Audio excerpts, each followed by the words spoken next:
Welcome to more World of Warplanes content from the Noble Queue. This video is a full review of the Tier 7 American Reward and future premium multi-role fighter, the Vought XF4U-6 Corsair.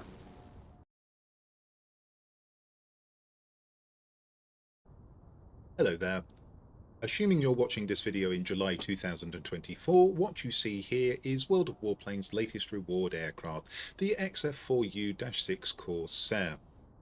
Of course, the Corsair is one of the most recognisable planes from World War II and also served in the Korean War.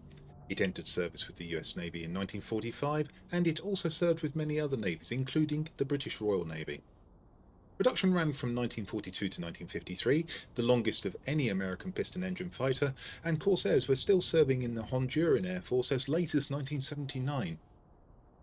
The XF4U-6 was soon redesignated the AU-1. It was intended as a low-level ground attack variant, thus had a different supercharger to other Corsair engines.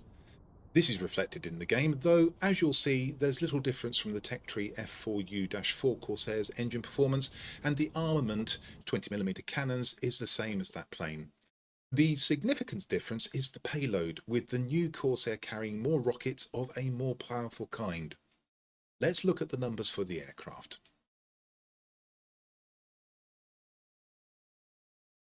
Here is a spreadsheet showing the statistics for all the Tier 7 multi-role fighters, of which there are 8. You can see them as you look along the sheet, with the figures for the new Corsair in columns C and D. If you don't know how this spreadsheet works, there's a link in the description below to a video that explains what's going on here. I invite you to watch that and then come back. In these comparisons, the planes are in stock configuration, the ordnance is mounted, but the equipment has been removed and the pilot sent back to the barracks. The modules are all the top ones. Let's look at the guns first. The rating of 27 is third best in class, but if you look across the sheet you'll see it's shared with 4 other aircraft, so that's not significant. The DPS is less than that for both of the Focke-Wulfs and the P-47N, but even with this rather average figure, these guns, correctly managed, are quite punishing. Looking at the details, the range at 2,500 feet is pretty good. The auto-aim angle, the amount you can be off target by, and the game corrects your aim so that you still hit it, is okay at 2.5 degrees, and compares well with the cannons on the other aircraft. Dispersion. The way the shell spread out for the muzzle of the cannon is 0.6 degrees, standard for cannons of this type, and again in line with the cannons on the other planes. The time to overheat is not generous at 6 seconds, but neither is it bad. I'd suggest you fire in 4 or 5 second bursts and pause for a moment before firing again to get the best out of them. Finally, the shell velocity at over 1,450 feet per second is good, which means that you have to give less lead when you're firing at a banking aircraft. In my experience, with a little bit of care to avoid overheating, these are reasonably effective and reasonably easy to use guns. Turning now to the ordnance, this is where the new Corsair differs significantly from its tech tree counterpart, the information for which you can see in columns G and H.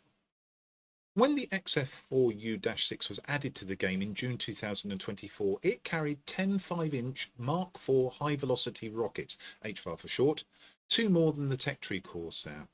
A potential damage buff had also been applied to the rockets so that they were capable of 1200 damage rather than the 1000 damage you see on the Corsair's rockets. That's 8000 divided by 8, of course. I produced an evaluation of the new Corsair for the World of Warplanes team, and though I was reasonably positive about the improvement in ground attacking capability, the team subsequently replaced the Mark IV rockets with the Mark 25s that you see here. These are Tier 10 rockets, carried by, for instance, the F-84F Thunderstreak. Each of these rockets can potentially destroy Tier 10 armoured targets, let alone Tier 8 targets, and represent a huge increase in ground attacking capability. I say potentially because, this being wargaming, there's an RNG element when a rocket hits an armoured target. I assume the mechanic is that the rocket may or may not penetrate it. If it penetrates, it will do its maximum damage, and, in the case of these Mark 25 rockets, destroy it. And if it doesn't penetrate, it will do a varying amount of lesser damage, sometimes less than 50% of its potential damage. Nonetheless, the new Corsair has the highest ordnance rating of the Tier 7 multiroles, displacing the P-47N from that position, though bear in mind the latter can potentially do more damage with its bombs and rockets, but not at the range of the Corsair. With this cumulative damage, you can take out, for example, 4 gun emplacements at a sector. Not that you'll get to do that often, since you'll either have friends helping you flip the sector, or you'll have to break off to deal with defenders. As another example, you can, with a little bit of assistance from the guns, destroy both a 50-point and a 30-point target at a mining plant, or indeed the power plant special object if you shoot down the chimneys with the guns. That's worth 80 points. The reload is 2 minutes, and the good news is, as you'll see later, you can bring that down considerably by the use of suitable equipment. As you would expect, you have a tier 10 range on the rockets, some 500 feet more than the rockets on the other planes here. To sum up, this is extremely powerful ordnance for a tier 7 multi-role fighter. It wouldn't be out of place on any of the tier 8, 9 or 10 multi-roles. I'm going to talk about the next 4 characteristics: survivability, airspeed, maneuverability and altitude performance in a moment, but first let me draw your attention to something important. If you're pausing the video to look at the figures in the spreadsheet, do it here and not in the sections on the guns, the ordnance, power to weight ratios, acceleration or boost recovery figures. That's because the World of Warplanes team made some late-breaking changes to the airframe, specifically to the hit points, the roll rate, and, though it's a hidden figure, the yaw maneuverability. I had to re-record this section of the video hastily with the new figures in place, and that's why you should examine them here and not elsewhere. The intention of the World of Warplanes team with these late-breaking changes is to encourage you to prioritise attacking ground targets over playing this Corsair as a fighter. Of course, it's up to you what you want to give priority to, but given that I've said already that I feel more weight should be given to attacking ground targets with this Corsair, these changes serve to reinforce that view. And therefore, looking at survivability, you can see that the new Corsair has 400 hit points, 40 more than the Tech Tree Corsair. This is enough to raise the rating to second best in class, and it will allow you to survive an attacker's fire for a few more seconds, which could be critical. The airspeed figures are the same as the Tech Tree Corsairs, and if I hover over the cruise speed and the boost maximum speed, you should see that with our rockets, they're 280 and 441 miles per hour respectively. And that said, though you might consider taking the rockets off the Tech Tree Corsair, I would not recommend you do so with this one. Coming to manoeuvrability, the figures are the same as the Tech Tree Corsairs, except that the roll rate has been reduced to 120 degrees per second. And whether you actively use roll in your turns or allow the game to manage it automatically, this means the new Corsair is less agile than the Tech Tree Corsair. Finally, the new Corsair features the same restricted altitude performance as the Tech Tree Corsair. When it comes to the power to weight ratios, here's where the slight differences between the engine of the new Corsair and the Tech Tree Corsair start to show up. As far as the other multi-roles are concerned, these power to weight ratios are somewhere in the middle. We don't know anything about drag in this game, though I'm certain it's implemented, but these figures suggest that the XF4U-6 will accelerate reasonably well, but not outstandingly so. Now, I've done some work on the acceleration of the two Corsairs in this comparison, and if you look here you can see that the new Corsair, when it's carrying its rockets, accelerates a little more slowly than the Tech Tree Corsair, perhaps because of the extra 2 rockets. However, I doubt strongly you'd notice that the difference is so small, and also it could be that the difference isn't real and is instead down to the necessarily rough way in which the acceleration is measured. I've had to resort to using a stopwatch, since Wargaming chooses not to share these figures with us. When the aircraft are unladen, they accelerate at the same rate. Next, I have measured the boost recovery, and at 45 seconds to recover a full 15 seconds of boost, that's a warning not to abuse the boost key. Try to keep some boost in hand in all situations, or you'll be caught without any when you need it most. With respect to the Tech Tree Corsair, I build it to be as agile as possible and prioritise its function as a fighter, taking out ground targets when it's convenient, but not as a priority. If you prefer high energy fighting, then building the tech tree Corsair for speed works just as well, but again the use of ordnance tends to be secondary. Accordingly, I incline towards the use of aerodynamic pylons to speed the plane up at the cost of a longer ordnance reload time. With this new Corsair, I think that ought to be flipped on its head. This ordnance is so good that using it should be given at least equal weight to using the plane as a fighter, whether you choose to build it to be agile or quick. Therefore, I use strengthened hardpoints to bring the reloading time of the ordnance down and accept the loss of speed using that equipment entails. In the next section, I'm going to talk about builds for the new Corsair.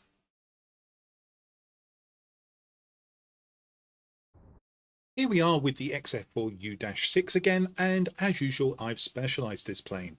And that means I have all of the equipment and consumable slots available.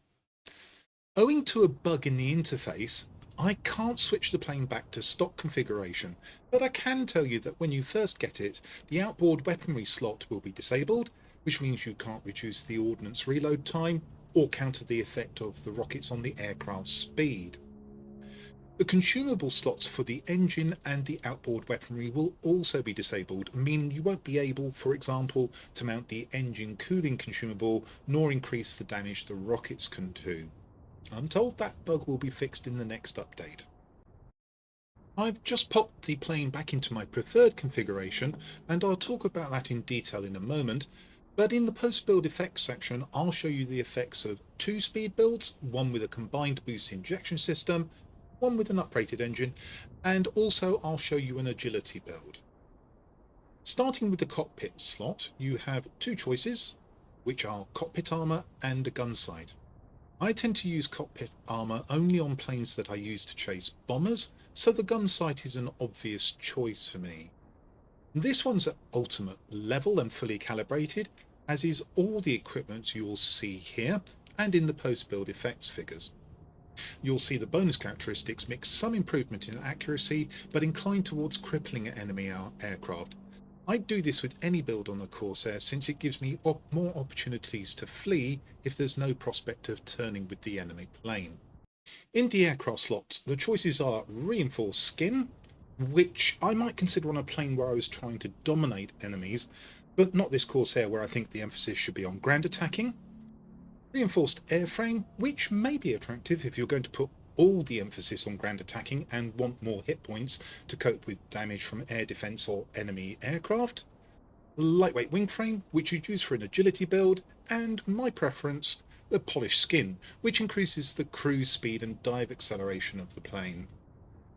You'll see that I've taken the two bonus characteristics that increase the speed of the plane, plus one for extra manoeuvrability. The other bonus characteristics you can see there are of less interest.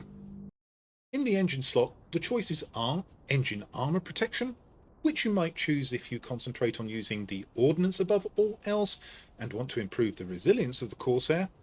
My preference, the combined injection boost system, which you would use in a speed build, lightweight power unit, which you'd use in an agility build, and uprated engine, an alternative choice, again in a speed build.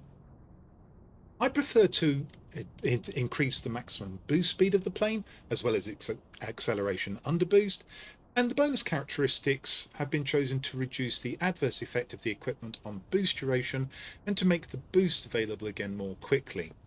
If you prefer, as you can see, you can improve the speed and acceleration of the plane. I'll skip over the guns, since there's no equipment slot for those, and move to the outboard weaponry. The bomb sight is meaningless, as the plane doesn't carry bombs, and you have tier 10 rocket range already, so in my opinion don't need any more, ruling out the rocket side. So it's a choice between the strengthened hardpoints, which reduces the reload time of the ordnance, and aerodynamic pylons, which increases the speed of the plane. I think the ordnance is so important on this aircraft that that's my choice. Strengthened hardpoints. I want the ordnance to reload as quickly as possible, so much so that I've picked the bonus characteristic to reduce the reload time even further, as you can see, along with a couple that improve the speed of the plane. You could, if you wish, improve the rocket accuracy, but I haven't found inaccuracy to be a big problem. The other two bonus characteristics are irrelevant. If you choose to mount aerodynamic pylons, you can see the kind of speed improvement that you can get with ultimate level equipment fully calibrated, but note the much worse ordnance reload time. With respect to the consumables, I've chosen the first aid dressing package, which I think can be mounted safely even if you choose to use an uprated engine. If you're worried about the fire risk, then the fire extinguisher is the choice. I've also chosen pneumatic control assistance for extra manoeuvrability, but for once I'd say that the emergency control system would be a good choice, since you should only be picking dogfights with planes you know you can outmaneuver anyway, and if you lose your control surfaces, you'll be at a disadvantage. If you choose to mount an uprated engine, the exhaust bleed inerting system may be an attractive choice instead. Engine cooling is my preferred choice next, giving 10 seconds of extra boost on top of any boost you may have, provided you have at least 1 second. I feel the restart bottle would be too little too late, because if you lose your engine, starting it again probably won't be in time to save you anyway. If you've mounted strengthened hard points, you might consider improved mixture control, but the loss of 10 seconds extra boost is a lot to pay for increased speed in my opinion. Finally, I mount universal ammunition on the guns for more fires and more critical hits, and improved fragmentation on the rockets for more damage. The other choices cost you money, and if you're minded to use those, you know what they do already.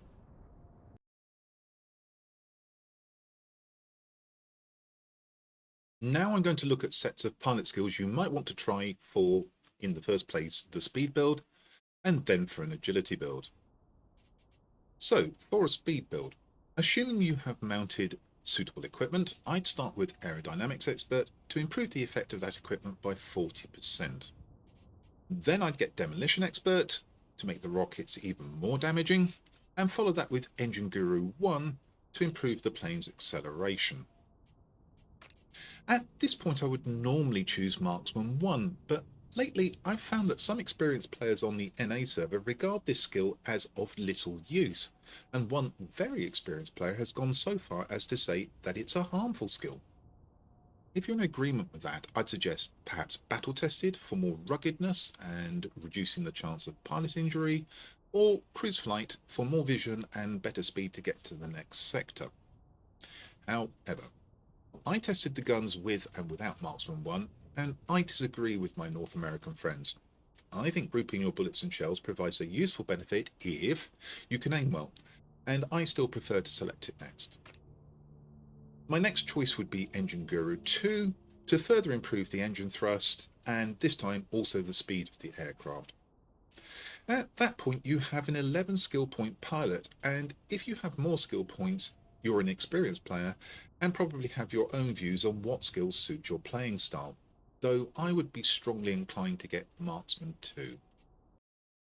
Turning to an agility build, the first two skills I'd select are Aerobatics Expert and Aerodynamics Expert. If you have high level equipment fitted, the first of these should be Aerodynamics Expert. However, if you're playing in the stock configuration and your equipment is low level, test putting on Aerobatics Expert first. You may find that it has more of an effect on your manoeuvrability in that situation. Next would be Demolition Expert, followed by Engine Guru 1, and, with a nod to that argument about the skill's usefulness, I'd follow it with Marksman 1. That's a 10 skill point pilot, so my previous remarks about having more skill points available and you being an experienced pilot with your own ideas applies at this point. I might choose Engine Guru 2 and Battle Tested for my final 5 skill points, but there are other interesting combinations you might consider.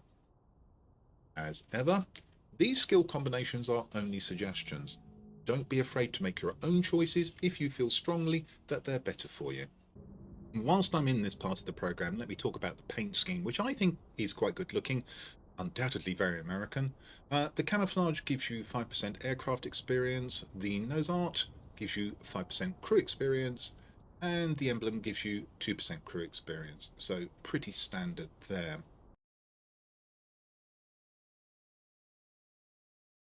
Here I'm going to show you the effects my choices of equipment, consumables and pilot skills have on the base characteristics of the plane. You've seen those before in the aircraft statistics section, and here they are again. The effects of the first build are shown immediately to the right, and this is my preferred speed build with ultimate level fully calibrated equipment. In fact, all the builds have this level of equipment, so I won't mention that again. Here I have a gun sight, polished skin, combined injection boost system, and strengthened hardpoints. The pilot has Aerodynamics Expert, Engine Guru 1 and 2, Marksman 1 and Demolition Expert skills. I've improved the dispersion of the guns by 25%, whilst opting to increase the chance of causing fires and critical damage, as you can see. That's the same across all three builds, so I won't talk about the guns again. There is a considerable improvement in the power of the ordnance, with the rating being lifted to 47. There's a 21% increase in the potential damage of the rockets, and the reload speed has been reduced by 31% to around 83 seconds. The blast radius of the rockets has been improved too by 10%. Again, this is the same across all three builds. The effect on survivability is negligible, except that the pilot is 17% more likely to incur injury. Moving to airspeed, I have a nearly 13% increase in the cruise speed and something like a 7% increase in the maximum boost speed. Remember, this is offsetting a loss of speed coming from the use of strengthened hardpoints. You can opt for aerodynamic pylons and much improved speeds if you wish, but the rockets will take something like 130 seconds to reload. In my opinion, with such good ordnance, that's too long, but your view may differ. Owing to the use of the combined injection boost system, I've lost 2¼ seconds of boost, and down here you can see the other effects on the engine, improved accelerations and cooldown rates. As you would expect with a speed build, there's an adverse effect on manoeuvrability with a slightly increased turn time and a loss of yaw manoeuvrability. And finally, there's a slight improvement in the rating for altitude performance as the climb rate has been improved by 68 feet per second. Next is an agility build, the effects of which are shown here. This time I have a gun sight, lightweight wing frame, lightweight power unit and strengthened hardpoints. The pilot has Aerobatics Expert, Aerodynamics Expert, Engine Guru 1, Marksman 1 and Demolition Expert skills. I'll skip over the guns and the ordnance since the effects are the same in the previous build, but there are significant effects on survivability because with agility comes fragility.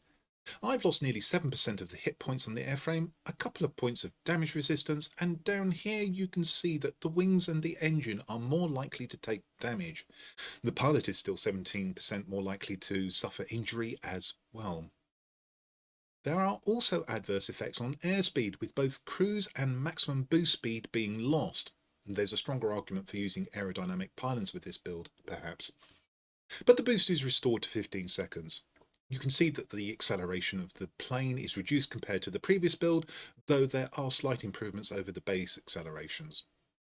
Of course, manoeuvrability has been considerably improved, with a 13% reduction in the turn time, a 29% improvement in the roll rate, and the yaw manoeuvrability increased by 20%. This will allow you to turn with most high-energy fighters if you know how to make good turns, but still isn't competitive with turn fighters. The altitude performance is almost unaffected. There's a small increase in the climb rate, but you won't notice it. Finally, there's another speed build, the effects of which are shown here. The difference from the previous speed build is that the combined injection boost system has been dropped in favour of an uprated engine. The pilot has the same skills as the previous speed build. Again, I'll skip over the guns and the ordnance, since the effects are the same as the previous builds. Survivability has been adversely affected with the loss of damage resistance point, but more significantly a loss of 14 fire resistance points. I think the new figure is high enough, probably, not to cause you to take countermeasures against fire, but you can, if you wish, use a fire extinguisher consumable, an exhaust bleed inerting system consumable, the fire resistance or firefighter pilot skills, or a combination of those. Once again, the pilot is 17% more likely to suffer injury. Airspeed has improved. In fact, the rating is higher than the previous speed build. There's a 24% increase in the cruise speed, but a slight loss of maximum boost speed. Remember, that's against the base figures for the engine, not the figure for the other speed build. And that illustrates the adverse effect of using strengthened hardpoints. I like to have more, not less boost speed, so that's why this isn't my preferred speed build. Down here you can see acceleration effects. They've swapped around from the previous build speed build, you'll note. Manoeuvrability is adversely affected in nearly the same way as the previous speed build, and the climb rate has improved by 20 feet per second. Again, I think you won't notice that. I hope these figures and comparisons will help you decide which of these builds you favour, or indeed, that you prefer a different hybrid build, combining some agility with speed, or perhaps even to try to make the plane a tank if you don't like what you see here. Coming up, I'll show you performance evaluations for both my preferred speed build and the agility build. I've been busy with this plane.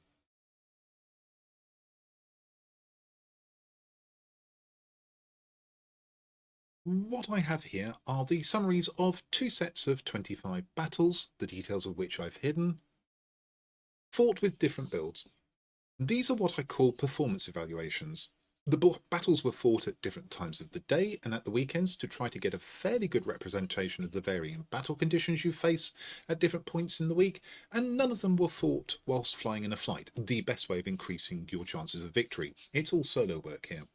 Remember, these aircraft are specialised and have ultimate level fully calibrated equipment. If you're flying the planes in stock configuration, you should adjust your expectations downwards. The top evaluation is for my preferred speed build, the one with the combined injection boost system, and the bottom evaluation is for the agility build. Both these evaluations are with the 5-inch HFAR Mark 25 rockets. I did an evaluation with the Mark IV rockets, and both the evaluations you see here were noticeably better, as you might expect, than that one. Probably it isn't obvious, particularly as the win rates are similar for both the evaluations, but careful scrutiny of the averages should show you that, despite being pretty good at turn fighting, I performed better with the speed build in this plane. I think that's significant, and that's why currently I prefer the speed build over the agility build.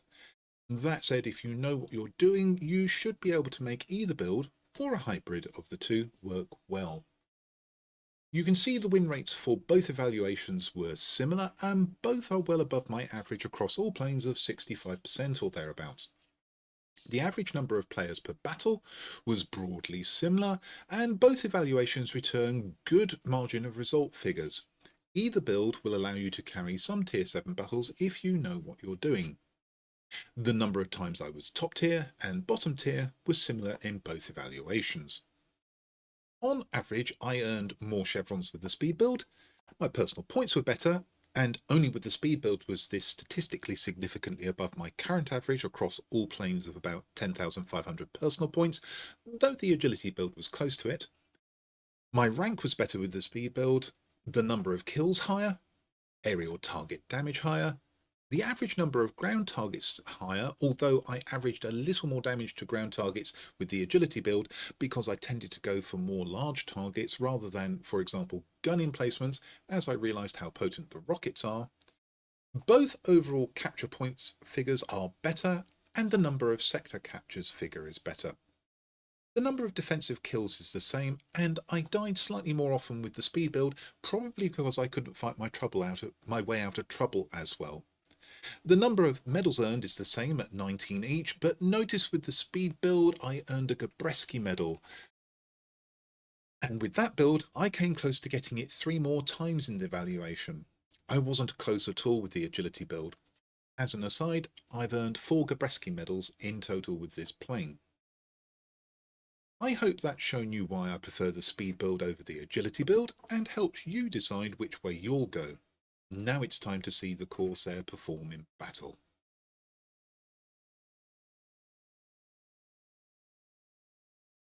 The map for the forthcoming battle is Road to Rome, and it's the confrontation variant, with 4 sectors laid out in an inverted Y shape. The mining plant is the most important sector strategically, conferring 80 extra influence points every 2 minutes, followed by the central airbase, which allows you to spawn near the mining plant, allows you to swap your plane for another of the same tier if you are destroyed, or allows you to get full repairs if the maintenance shed is not destroyed. The makeweight sectors are the 2 garrisons on the seashore. The order of battle shows that there are 4 players per team, all at tier 7.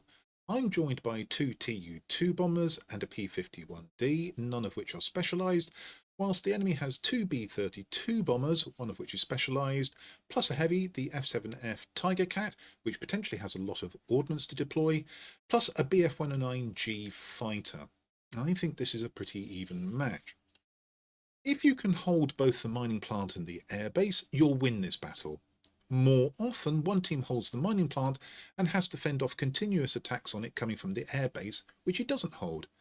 Provided that team has at least one of the make-weight garrisons, it will also win. And let's see how this battle developed.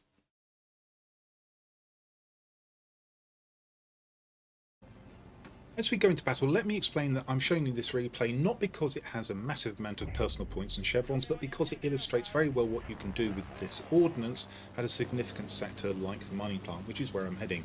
And ideally I'd like my bombers to go there, but as you can see, one appears to have dropped out of the battle, and I think the other one's off to the garrison. This is the speed build on the Corsair. And now I'm going to try and encourage the one remaining bomber to come to the plant. I don't think that did any good, and then I'm going to have to think about how I'm going to attack this. Now, one thing I could do with all these rockets is take out the power plant at the mining plant. All I'd have to do probably is shoot down the chimneys with the guns. I'm not going to do that, so let's have a look and see how I go about this.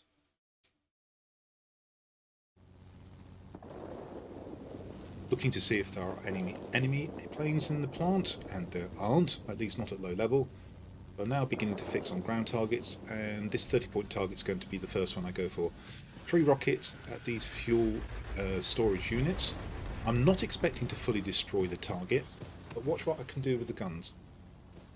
Come around to have a look, and we can see that there's 1 unit still up and 2 of the sheds. The sheds are easy to dispose of. A few bullets into the fuel storage unit, and that goes up as well. Easy enough to destroy the shed now, so that'll be the first 30 capture points. And that leaves me with 6 rockets, and I'm going to go for this 50-point target over here, and this is the one I prefer to go for. Get out the buildings with the rockets first, fire a rocket at this fuel storage unit, which goes up. That leaves 2 fuel storage units to go. In the meantime, the enemy has destroyed a target or 2 here. Release my final 2 rockets, and I get the 50 points. Now I'm looking for either enemy aircraft to shoot down, and for once there aren't any, or targets that are damaged that I can finish off. And I spot that the power plant has 1 fuel storage unit up. I can probably finish that with the guns. Going to give it a go. Let's see what happens. Perfect. Now, in the heat of battle, I didn't notice that the other 50-point target was in a similar condition. I should have gone for that first, but actually I decided to have a look and see if I can take out this B-32 bomber. No luck there, it's too high, the approach would be too slow, it would do serious damage to me with his rear turrets. I probably would get destroyed. And this is when I spot that the 50-point target is available if I can destroy this fuel storage unit. Get the guns on that. Lo and behold, I can destroy it, and we have the plant. 210 capture points, solely by destroying ground targets with a combination of the ordnance, which is excellent, and the guns, which can do a job if the armoured target is damaged. If I were in a heavy, I'd probably sit to the plant and just shoot down bombers and ground attackers as they came in to try and take it off us, but I'm not. I'm going to go and see if I can be aggressive and take this airfield off the enemy. See a ground attacker. I'd dearly love to be able to shoot that down and stop it going to the plant, but I can probably do no more than give it a few shots and then leave it. As it happens, it points at me, and bots have a horrible habit of shooting you out of the sky when you couldn't do the same thing. Were you flying it? So I broke off. That puts me on the tail of the Tiger Cat, which becomes my first aircraft kill. That should have probably been at the plant. And now I'm beginning to bob and weave. And bearing in mind this is a speed build, you can see I can turn effectively enough with the ADAs. I end up on the tail of a Tech Tree Corsair, my equivalent, but Tech Tree. Kill that. Look at the heavy flying away, decide that it's better to go for this ADA here, the fighter, which is nearby. 5-second bursts on the guns so that you don't overheat them. Give it a pause after that. Now we just need one more. We have another one which is conveniently below me. And I've led a bit of a charmed life here. I haven't been shot at particularly, although I'm getting shot at now. And we've got the airfield. That's great. Now I can pick up repairs. If you look at the mining plant at the moment, though, you can see that it's undefended. That's not really surprising. I'm getting full repairs, and my intention was to go and defend the mining plant. Well, unfortunately, the enemy flipped it pretty quickly. So instead, I need to avoid this F7F Tiger Cat that's coming in fast, probably shoot it down, and then try and get to the plant, unless I have to engage the BF-109G, which is now behind me, although engaged in doing something else. Tiger Cat is trying to get away, but of course it's a fairly slow heavy. Flying it low into an airfield like this is probably suboptimal, wouldn't recommend that. Now we're going to go off to the plant. As we approach it, we can see that there's one ground attacker coming out of it. It's the one I shot previously but didn't destroy. Now it's fully destroyed. We can dispose of the other one. Unfortunately, they're both outside of the plant.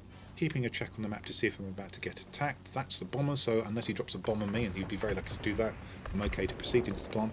And we're going to repeat the exercise that I did before. And you'll be able to see the consistency here. So 3 rockets into these units, shooting at the sheds, break off. As I say, I have no expectation that I will fully destroy it, but I've damaged it so severely, I'm pretty sure I'll be able to finish it off with the guns. Let's see what's left. It's 1 fuel storage unit and a shed. The shed goes down. This time you have to take a little bit more time to destroy the fuel storage unit, but it's gone. Now I'm going to go for the 50-point target, which I went for before. 3 rockets into the buildings.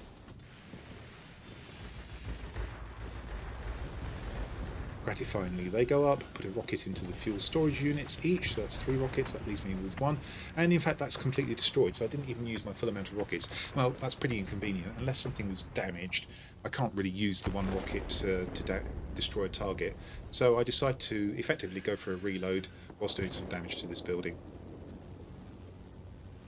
Now we've got the airfield. I don't want to fly away from the plant, so I'm now looking for damaged targets that I can shoot with the guns. And here it gets a little bit tedious because nothing's so close to being destroyed that I can finish it off. Just got to be patient.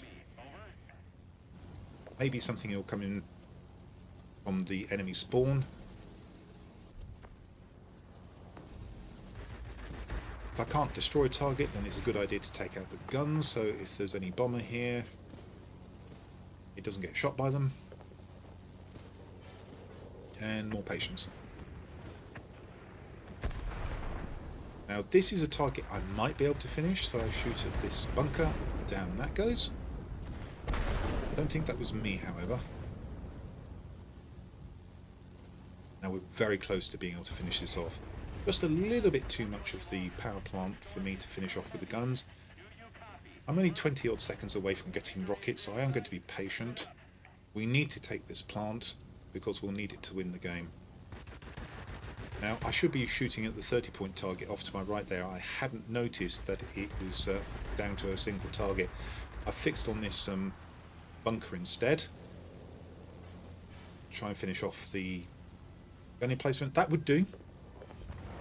And in fact it gets flipped, but as you can see, if you just look off to the right, I could have perhaps been shooting at the fuel storage unit at the 30-point target. Heat of battle, don't always notice these things. And now I'm pretty confident we're in a winning position, even though the points are close, so I'm going to go into the airfield and see if I can shoot down a few more aircraft. Now, a little unfortunately, there aren't that many aircraft in the airfield.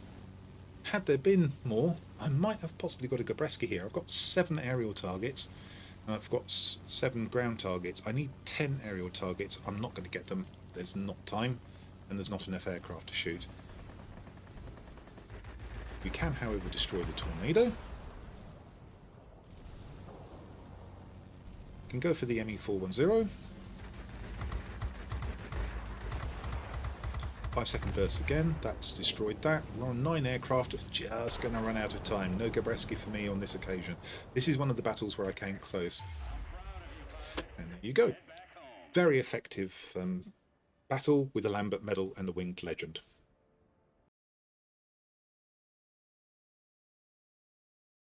At this point, normally I do a results review for the battle you've just seen, but to save time for a bonus item that's coming up, I'm omitting that section. When I've done this before, nobody has complained, but if you missed the results review, please let me know in the comments below. That brings me to the end of the review of the XF4U-6 Corsair, and in my opinion, it's the best of the Tier 7 multi-role fighters, owing to its combination of a reasonably flexible airframe, decent guns and outstanding ordnance. Even though Tier 7 aircraft often have a hard time flying against Tier 8 planes, I've had a lot of fun flying this one, and I think you will too. Well, I hope you found this video helpful, and that if you have, you'll come and see my future content. Stick around, there's a bonus battle with the Corsair in an agility build that I hope you'll enjoy. However, this is where I leave you, so this is the Noble Q, signing off.